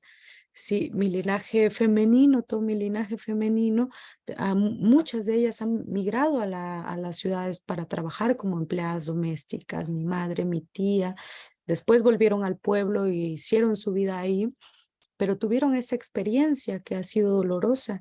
Y digo, es un trabajo digno, ¿por qué tengo que, no? ¿Por qué tengo que sentirme ofendida? Y buscando dentro de mí, encuentro que el sentirme ofendida viene del hecho de que estos trabajos de cuidados estén mal pagados y estén destinados a las mujeres latinoamericanas. Muchas mujeres que han tenido que dejar a sus propios hijos en sus países para venir a cuidar a otros cuerpos que necesitan de atención en España, en otro país, ¿no? Y todo ese trabajo está muy invisibilizado, porque si está invisibilizado en nuestros mismos países, imagínense en estos, ¿no? En estos centros, digamos, metropolitanos, ¿no? Entonces, es muy, muy claro, muchas de estas mujeres tampoco están en una situación migratoria que les posibilite exigir salarios justos, digamos, ¿no? Derechos justos, ¿no? Y que constantemente tienen que estar afrontando estos racismos, tanto institucionalmente como cotidianamente. Entonces me parece muy, muy, muy muy fuerte tener que atravesar siempre esto, ¿no? De que te estén confundiendo con la empleada doméstica o con la que vas a cuidar, ¿no? Porque están destinados esos trabajos. También esto que dices, Ninari, ¿no? Me hace pensar, cuando escuché por primera vez el término de los panchitos, es que hasta lo repito y me indigno, ¿no? Me indigno. Y yo creo que este término sigue teniendo esa función de soslayar la importancia que tiene el trabajo de toda esta gente que habita este país. Y como dice Jan Keray, ¿quién sostiene Europa? ¿Quién sostiene España? ¿Quién hace esos trabajos? ¿No? ¿Quién sostiene Alemania? Pues muchos de esos trabajos los sostienen todas estas poblaciones, ¿no? Efectivamente, en mi camino digamos, pues de la universidad, de la academia, esto sí me gustaría como señalarlo. Curiosamente he encontrado más posibilidades de investigar dentro de España, en Granada, digamos, que en mi propio país, ¿no? La academia de mi país es una academia sumamente racista y lo peor es que no lo puede reconocer. Hay una colonización dentro de las universidades muy fuerte. No digo que en España no exista, pero en México es sumamente fuerte y creo que es incluso, puede ser el doble muchas veces, porque al ser parte de un sur global, pues intenta esmerarse más en querer replicar esas teorías que siguen sustentando la dominación de nuestros territorios, que quieren ejercer sobre nuestros territorios, sobre los pueblos, ¿no? Y ahí pues sí he tenido que atravesar procesos de violencia epistémica, digamos, y bueno, una serie de racismos institucionales. Esto no exenta que también dentro de estos países de Europa, donde he tenido pues la posibilidad de estar, pues tampoco exenta de que estén permeados también por las formas coloniales. La universidad tiene una raíz sumamente colonial, ¿no? La academia lo tiene, ¿m?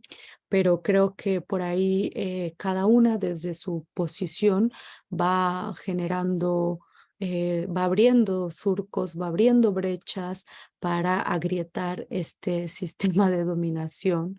Y uno de esas grietas que habito, una de esas intersecciones que habito, pues es desde el activismo, el compromiso que sostengo con mi pueblo y mi estar en la academia, en la universidad, donde creo que esa intersección puede posibilitar también la escritura de nuevas narrativas que estén articuladas con los territorios, con los pueblos, con los derechos, y no solo unas narrativas que nazcan desde el escritorio y desde lo abstracto.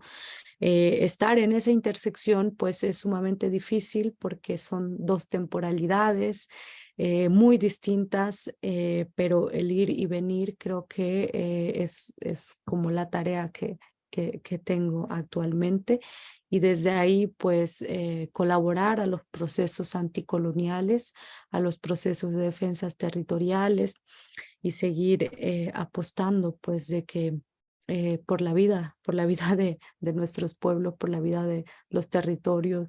Y en este transitar, pues me he encontrado a gente tan hermosa como Jan Keray, con quien he tenido el gusto de conocerla personalmente, así como a ella, a muchas otras compañeras que están habitando estas latitudes del mundo y que están generando también resquicios y que están haciendo sus aportaciones.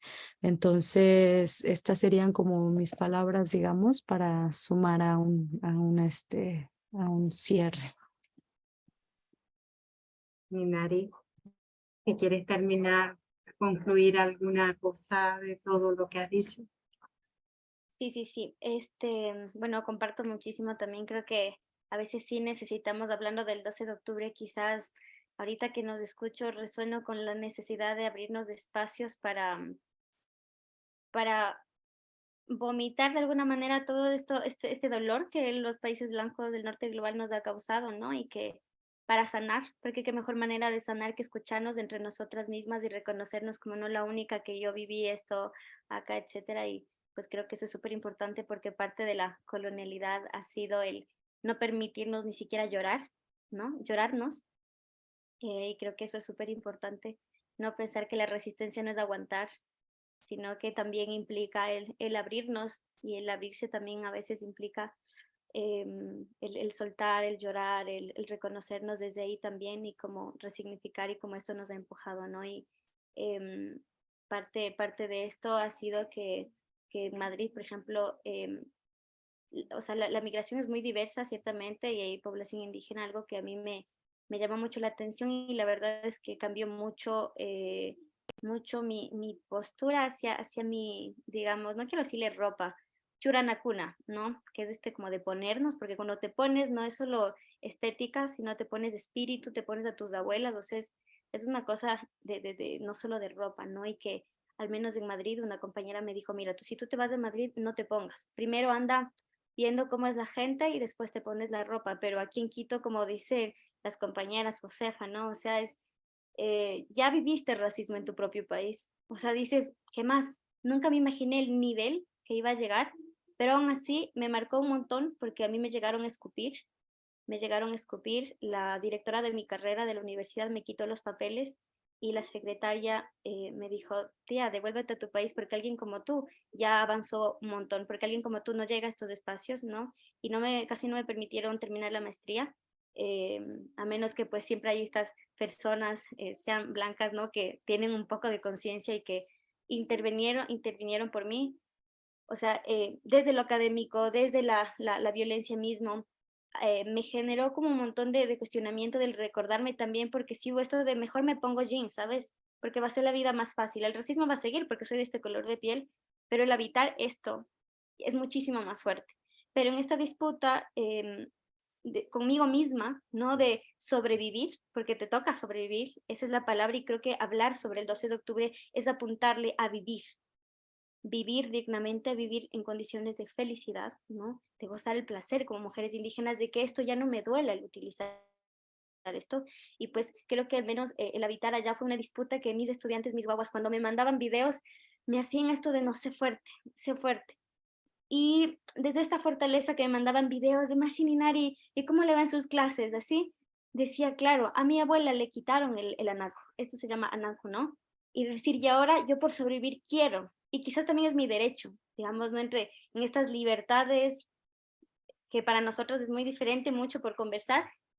Y aquí sucedió algo que marcó mucho mi vida, porque el recordarme que por un lado tengo una abuela que utiliza todos los días ropa, pero a mi otra abuela paterna, que en cambio le quitaron y le despojaron, dos realidades muy fuertes para evitar esta ropa, decidí yo, a pesar de que me escupían en la calle y que pues la depresión, el trauma racial existe, ¿no? Y que pues por eso estos espacios es importante como abrirlos para ir sanando y a partir de nosotras sanamos también el linaje, ¿no? Decidí no volverme a poner pantalón, porque la incomodidad de nuestro ser en la academia, en las calles, en los espacios públicos, les incomoda. Pero ahí está quizás este poder que tenemos, no de un linaje de resistencia, de vivir desde esa incomodidad hacia el dolor o asumirlo como algo político, incomodar como algo político, ¿no?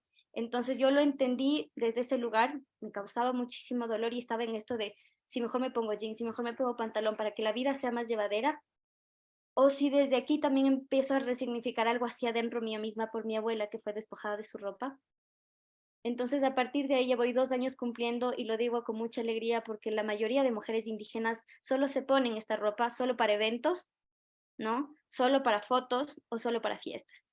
Y eso es algo muy importante porque esto también destaca las consecuencias de la colonialidad sobre esta estética colonial que se ha sumergido también en nuestro imaginario colectivo, y no solo en el imaginario, sino también en este entendimiento de lo que para nosotras es la comodidad. Y a las niñas indígenas, las adolescentes, los jóvenes, ya tienen sinónimo de comodidad pantalón, comodidad lo occidental, comodidad, ¿no? Libertad es eso, porque esto no es libertad, porque esto no es cómodo, porque esto no. Entonces, sí, sí siento que cuando hablamos del 12 de octubre también estamos hablando, cuando hablamos de celebrar el 12 de octubre, estamos hablando de una justificación a la dominación cultural, ¿no? Y por consecuencia, una justificación a la dominación en el campo de la economía. Y que obviamente esto crea relaciones hegemónicas internacionales que nos subordinan como países, ¿no? Y por eso estos territorios que nos siguen desplazando de los nuestros hacia el norte global, mientras ellos siguen posicionándose en los nuestros, con sus empresas, etcétera, etcétera, y que a la final siguen posicionando estas relaciones de hegemonía internacionales de poder, porque los ricos se ponen, ¿no?, como primer mundo y a nosotros como tercer mundo. Y esto nos lleva al menos no nos hemos dado cuenta, a entender cómo esta relación de poder y esta colonialidad de ahora atravesada para nosotros, es importante darnos cuenta que empieza desde estos dos lugares de colonización del paladar. ¿Por qué? Porque para nosotras ha sido fundamental como docentes, y desde mi crianza, que afortunadamente fue diferente, mi papá y mamá fundaron esta escuela, de las primeras escuelas indígenas de la capital del Ecuador, y muchos obstáculos que creo que también en algún momento será de contarnos, ¿no? Cómo logramos hacer ciertas cosas. Y pues parte de esta colonización del paladar a través de nuestras infancias y de nosotras como adultas. Es importante porque va a ser la única manera de darnos cuenta lo complejo que es la resistencia ahora, ¿no? Porque podemos hablar de la tierra contra las empresas, pero la mayoría de nuestras niñas y la mayoría de nosotras, académicas, que ocupamos espacios hegemónicos, seguimos tomando Coca-Cola, seguimos consumiendo ciertas cosas porque nos gusta, porque está rico, porque se nos hace agüita a la boca, ¿no? Y a veces cuando he dado talleres igual a profesores, a compañeras así, dice, es que es rico cuando se come con pista o es rico cuando no sé qué, se me hace súper difícil. Y le digo, así de difícil en realidad es la lucha anticolonial, ¿no? Porque implica también el incomodarnos a nosotras mismas como un acto político para reconocernos que esta resistencia no es nada fácil, es de las cosas más complejas y el camino que hemos escogido, tanto Yankiray, Josefa, Carmen y las demás que nos están escuchando, es un camino muy difícil, que implica también incomodarnos hacia nosotras mismas desde estos lugares tan superficiales, digamos, pero que en realidad no es así, porque nosotros nos damos cuenta cómo la colonización del paladar, de los sentidos, ¿no? Hace que nuestros estudiantes generen estas contradicciones, ¿no? De qué es coherencia, qué es discurso, qué es vivir a partir del discurso, y por otro lado, que implica el tomar decisiones frente a una postura desde el amor, desde la resistencia hacia la tierra, y cómo yo decido comprar juguetes de plástico, por ejemplo, acá en nuestra escuela cuestionamos mucho, porque son memorias, y es importante darnos cuenta que esto es fundamental, que no es nada inocente, no es nada al azar, el que las infancias, ¿no?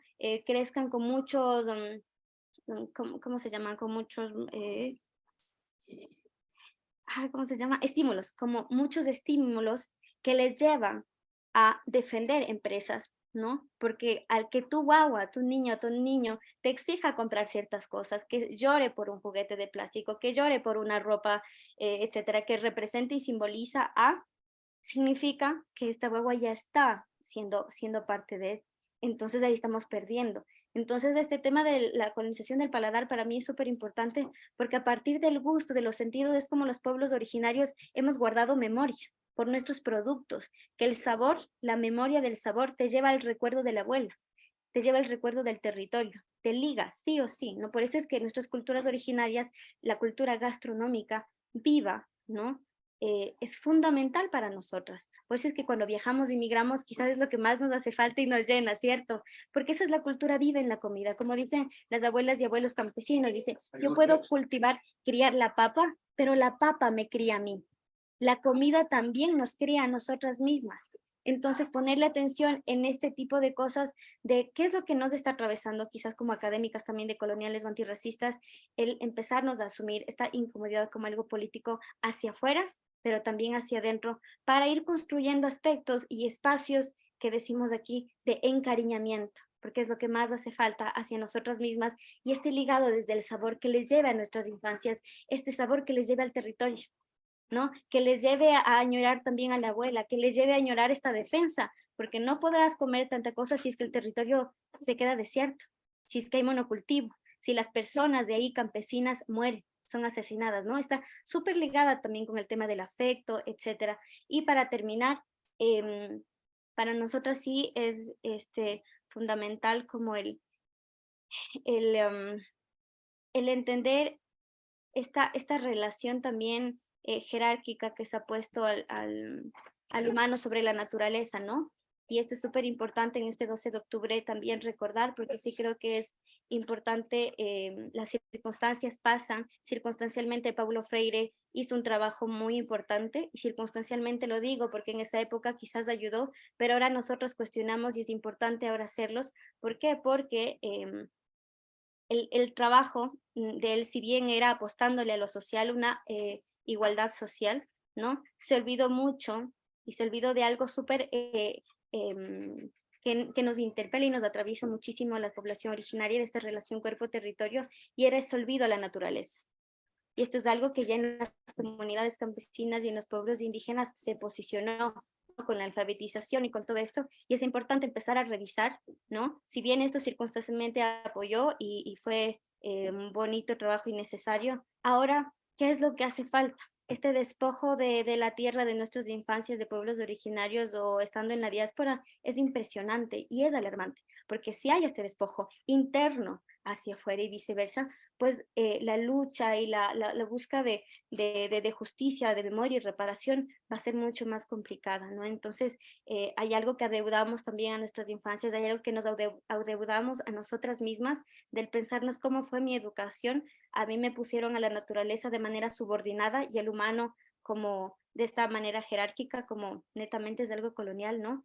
Y a partir de eso, ¿cómo reparo? Siendo académica, siendo mapuche, siendo de cada pueblo originario, reconociendo esto que me ha atravesado, para a partir de eso, de esta reparación, pues construir espacios comunitarios en la diáspora que se siente, la energía se siente, y que mejor que energías entroncadas y ya reparadas, ¿no? En relación con la tierra, y pues se abren espacios en la diáspora, se puede levantar el cemento y hay espacios, ¿no? De tierra, y por eso también muy, muy contenta de que hayan personas como tú, Yankiray en Alemania, de Josefa en Granada, de Carmen en España, porque creo que nuestros trabajos también implican, ¿no? Recuperar de alguna manera esta madre tierra que habita en esos países, que ha sido olvidada, esa tierra de ahí está olvidada también, y nosotros también estamos para recuperarla porque sigue siendo madre, seguimos estando ahí, y pues es nuestra casa, nuestro derecho también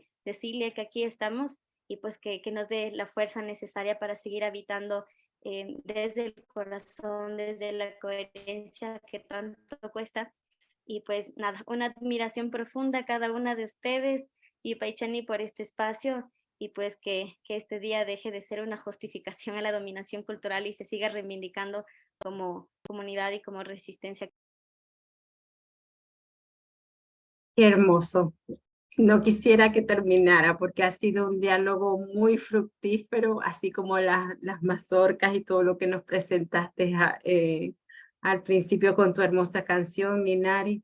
Y bueno, pero ya lo vamos a dejar grabado en este espacio que va a ser muy importante porque hemos tejido juntas lo que queremos para nuestro futuro. También debatimos acerca de los conceptos sobre indígena. En algunos casos coincidimos, en otros casos quizás divergimos un poco, pero es el mismo ser, el mismo sentir, el mismo pensar, reflexionar sobre nuestros modos de vestir, sobre nuestros modos de comer, sobre nuestra relación con la naturaleza. Todo eso descoloniza, todo eso, nuestros sueños también nos van abriendo como camino. Cuando digo sueños, esa comunicación que tenemos con nuestros ancestros, el espíritu de nuestros ancestros, que nos permite abrirnos paso, ¿no? Cada día, a pesar de adversidades que nos toca y de lucha contra el racismo, la discriminación, las formas soterradas de violencia, ahí estamos. Desde nuestros escenarios no perdemos esta idea de lo que somos, de nuestra conexión con la madre, con Ma, en mi caso, igual Mampú y todas nuestras significaciones particulares del territorio, de lo que somos. Y de verdad es como la tejedora, ¿no? En este caso la Gualeque, que fue la araña la que enseñó el tejido a los guayú y hoy nos ha hecho hacer una trama hermosísima, nos ha permitido construir estas reflexiones juntas, donde podemos ver que pertenecemos a una rica diversidad de pueblos indígenas, pero está esa unicidad también que nos conglomera, que nos hace buscar nuestros elementos de conexión con la madre, con ese espíritu ancestral, con lo que tú llamabas ese privilegio ancestral. Y cada año que pasa nos debe reafirmar más en lo que queremos ser. Y hacer esas reparaciones en nuestra comunidad, en nuestro entorno, en la manera como investigamos, en la manera como defendemos ese derecho a lo que somos desde nuestros espacios. Entonces, yo pienso que ha sido una conversación muy, muy linda, muy fructífera. Yo estoy muy agradecida. Maihali. Y bueno, cerramos este espacio invitándoles a que visiten la página de Survival International y a que se suscriban a sus email para recibir las peticiones de acción más urgentes en defensa de los derechos de nosotros como pueblos indígenas, las noticias, todos los eventos que se están desarrollando y mucho más. Gracias, Ninari, gracias, Yanquiral, gracias, Josefa. Esperamos tener otros escenarios para seguir tejiendo en colectivo lo que somos. Gracias. Chael Tumay, Howanecai. Yashkon Shekpa. Marichihueu. Huevo y Paichani.